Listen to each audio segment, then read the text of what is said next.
দর্শক, সকাল সকাল একটি প্রতিমা দেখাই, পুরো অবাক হয়ে যাবে। শিল্পীর গৃহে আমি যখন প্রতিমাটি দেখতে যাই তখন মুখটা ঢাকা দেয়া ছিল, কিন্তু যখনই ঢাকা ওঠানো হলো আমি তো একদম অবাক।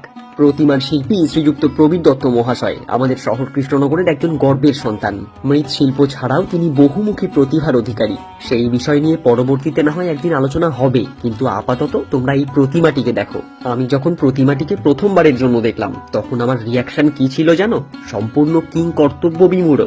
ময়ূরপঙ্খী সিংহাসনে উপবিষ্টা দেবী সরস্বতী সেতার বাজাচ্ছেন। দর্শক, আমাদের শিল্পের শহর তথা মৃৎশিল্প উপত্যকা কৃষ্ণনগর কেন মৃৎশিল্পে জগৎ বিখ্যাত প্রতিমাটি দেখে বুঝতে পারছো তো?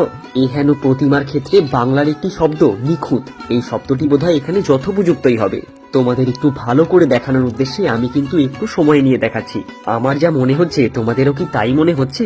আমার তো মনে হচ্ছে একজন শিল্পী এত নিখুঁত শিল্পকর্ম কিভাবে করতে পারেন, ভাষায় অবর্ণনীয়। এহেন অদ্ভুত সুন্দর সরস্বতী প্রতিমাটি পূজিতা হবেন আমাদের শহর কৃষ্ণনগরের জওহরলাল নেহরু জাতীয় যুব কম্পিউটার সেন্টারে। দর্শক, যদি সম্ভব হয় তবে প্রতিমাটিকে একবার সামনে থেকে এসে দেখবার চেষ্টা করো, আশা করি তোমাদের খুব ভালো লাগবে। ভিডিওটা আপাতত এই পর্যন্তই।